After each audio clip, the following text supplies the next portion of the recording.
Assalamualaikum warahmatullahi wabarakatuh. Nama saya Sri Haryati.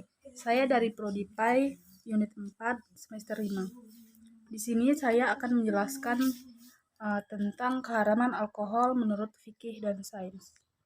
Saya akan menjelaskan tentang keharaman alkohol menurut fikih dan sains. Pengertian mengkonsumsi. Menurut Kamus Besar Bahasa Indonesia, mengkonsumsi adalah menggunakan atau memakai barang-barang konsumsi. Jadi, mengkonsumsi alkohol berarti suatu tindakan yang memiliki tujuan untuk menggunakan alkohol untuk kebutuhan hidup manusia. Tinjauan umum tentang khamar. Menurut terminologi, khamar adalah berasal dari perahan anggur yang direndam sampai menimbulkan kehangatan yang tinggi, sehingga bisa memabukkan orang yang minum. Apapun yang memabukkan karena banyak, maka sedikitnya tetap haram. Menurut Syed Sabiq, khamar adalah benda cair yang sudah dikenal yang pembuatannya dengan cara fermentasi dari biji-bijian atau buah-buahan. Karena kandungan gula yang ada padanya, perubahan menjadi alkohol melalui proses pensenyawaan dengan zat tertentu yang harus dicampurkan untuk terjadinya proses fermentasi tersebut. Sejarah dan dasar pengharaman khamar. Islam melarang khamar karena dianggap sebagai induk keburukan atau umul kaba'its, karena merusak akal, jiwa, kesehatan, dan harta. Atas dasar ini, hukum Islam berusaha menjelaskan kepada manusia bahwa meskipun manfaat khamar dikatakan sangat banyak, manfaat tersebut tidak sebanding dengan bahaya yang ditimbulkannya. Khamar diharamkan berdasarkan hadis Al-Quran, dalil Al-Quran dan hadis. Meskipun nas Al-Quran tidak mengharamkan khamar sekaligus, tetapi secara bertahap. Nas pertama adalah Quran Surah Al-Baqarah ayat 219, yang artinya, mereka bertanya kepadamu tentang khamar dan judi. Katakanlah, pada keduanya terdapat dosa yang besar dan beberapa manfaat bagi manusia, tetapi dosa keduanya lebih besar dari manfaatnya. Nas kedua, setelah itu turunlah Al-Quran yang menyatakan bahwa dilarang untuk menjalankan sholat ketika dalam kondisi mabuk, seperti firman Allah dalam Quran Surah An-Nisa ayat 43 yang artinya, hai orang-orang yang beriman, janganlah kamu sholat, sedangkan kamu dalam keadaan mabuk, sehingga kamu mengerti apa yang kamu ucapkan. Tinjauan umum tentang alkohol.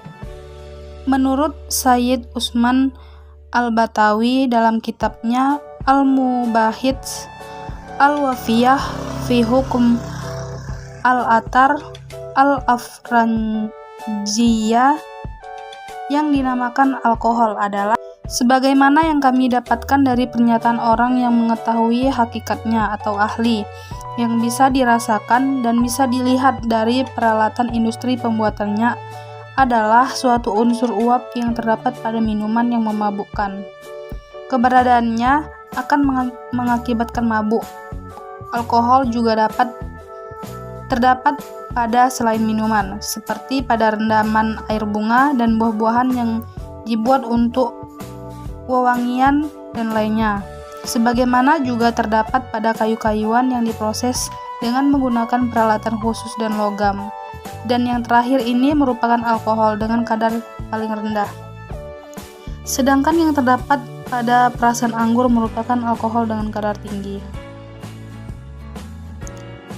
Kata alkohol berasal dari bahasa Arab yaitu alkohol. Rumusnya adalah C2H5OH. C sama dengan karbonium, artinya zat arang. H berarti hidrogenium, maksudnya zat cair.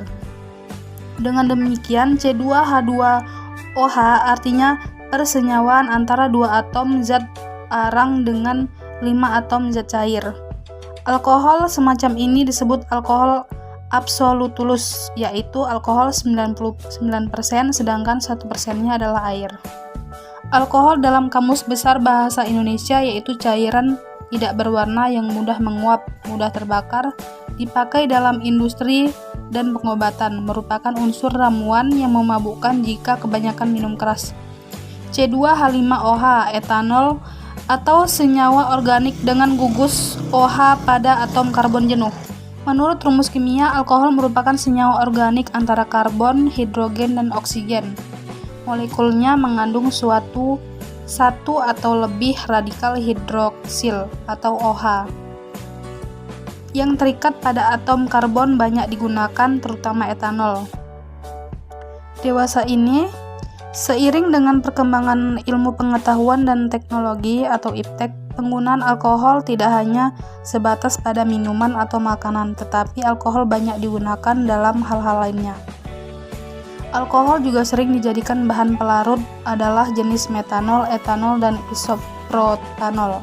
Metanol digunakan sebagai pelarut dalam cat, bahan anti beku, dan senyawa kimia lainnya, sedangkan etanol banyak digunakan sebagai pelarut, antiseptik, campuran obat batuk, anggur obat, bahan minuman keras, dan minuman lainnya, serta untuk keperluan industri. Dasar hukum alkohol. Islam dengan tegas dan jelas telah mengharamkan khamar dan judi bagi seluruh kaum muslim berdasarkan nas Al-Quran dan hadis. Khamar diharamkan karena dapat menghilangkan akal sehat dan menyebabkan manusia keluar dari kesadarannya yang benar. Bahkan lebih daripada itu, khamar adalah sumber maksiat dan pangkal dari tindak kejahatan lainnya.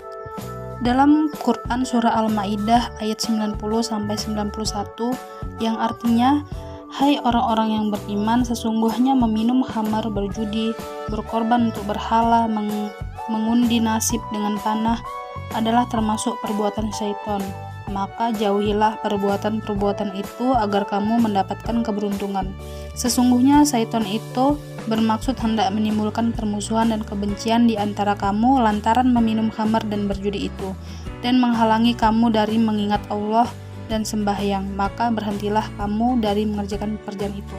Ayat tersebut di atas merupakan ayat yang menegaskan keharaman khamar tanpa ada keraguan lagi, dan merupakan ayat terakhir yang diturunkan mengenai pelanggaran khamar. Selain itu, ayat di atas nyatanya bahwa Allah Subhanahu wa Ta'ala mengkategorikan judi, berkorban untuk berhala, bertenung, atau mengadu nasib sama dengan khamar. Semua hal tersebut dihukum pada hal-hal sebagai berikut. 1. Termasuk dalam perbuatan yang keji dan menjijikan, sehingga harus dihindari oleh setiap orang yang mempunyai akal sehat. 2. Termasuk dalam perbuatan godaan dan tipu daya setan. 3. Tujuan setan menggoda manusia agar meminum khamar dan berjudi tak lain untuk menciptakan permusuhan dan persengketaan. Kedua perbuatan tersebut merupakan kerusakan duniawi. 4. Menghalangi orang dari mengingat Allah dan melalaikan sholat. Hal tersebut jelas merupakan kerusakan agama. Ulama fikih yang memandang alkohol adalah najis dengan mengkiaskannya kepada najisnya khamar, memberikan keringanan untuk berobat dengan alkohol atau campuran alkohol, selama tidak ada obat lain yang tidak mengandung alkohol. Akan tetapi, ulama fikih yang memandang alkohol bukan najis tetapi suci, membolehkan untuk menggunakan alkohol meskipun ada obat lain yang tidak mengandung alkohol. Apalagi obat itu tidak untuk diminum atau untuk dimakan. Pendapat ini merupakan pendapat mayoritas ulama. Alkohol sebagai wangi-wangian, sekelompok fuqaha dan sebagian ulama fikih mazhab Hanafi yang berpendapat bahwa alkohol dan najis menyatakan tidak boleh memakai wangi-wangian atau parfum yang bercampur alkohol. Apabila pakaian yang dikenai parfum dipakai untuk sholat, maka sholatnya tidak sah. Ulama fikih seperti Abi Ibrahim Ismail bin Yahya al-Muzani dan fuqaha kontemporer mazhab Hanafi berpendapat bahwa alkohol bukan najis. Alasannya tidak mesti sesuatu yang diharamkan itu najis. Banyak hal yang diharamkan dalam syarak tetapi tidak najis. Kalaupun hal tersebut najis, ia tidak termasuk dalam najis aini, tetapi dalam hanya najis hukmi. Manfaat dan mudarat alkohol dalam kehidupan manusia. Yang pertama, manfaat alkohol dalam kehidupan manusia. Dalam dunia kimia, farmasi, dan kedokteran, alkohol banyak digunakan. Yang pertama, sebagai pelarut. Yang kedua, sebagai bakterisida atau pembasmi bakteri. Yang ketiga, sebagai alkohol penggosok. Yang keempat, sebagai germisida. Yang kelima, sebagai pembersih kulit sebelum injeksi.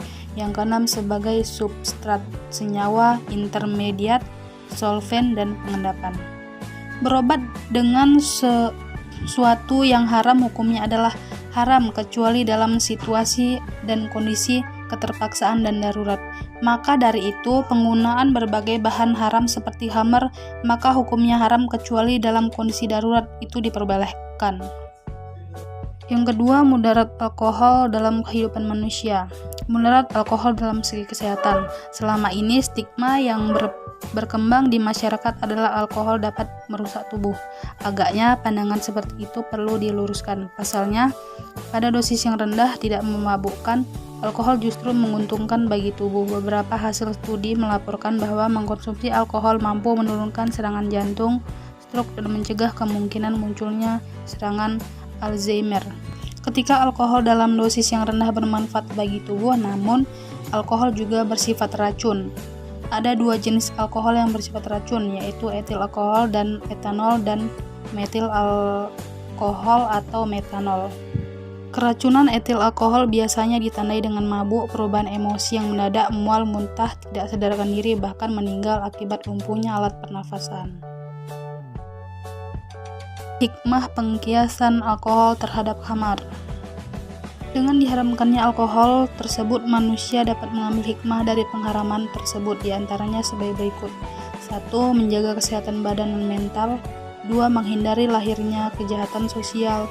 3. Menjaga generasi penerus agar lebih baik dan sehat jasmani dan rohani. 4. Melindungi kehormatan. Baik bukti bahwa pelaku pemerkosaan terhadap wanita sebagian besar adalah peminum alkohol. 5. Terciptanya ketentraman dalam hidup manusia karena terjaganya akal dan jiwa manusia. 6. Terjaganya agama dan akidah Islam dari kerusakan. Baiklah, itu saja yang dapat saya jelaskan. Lebih dan kurang saya mohon maaf. Wassalamualaikum warahmatullahi wabarakatuh.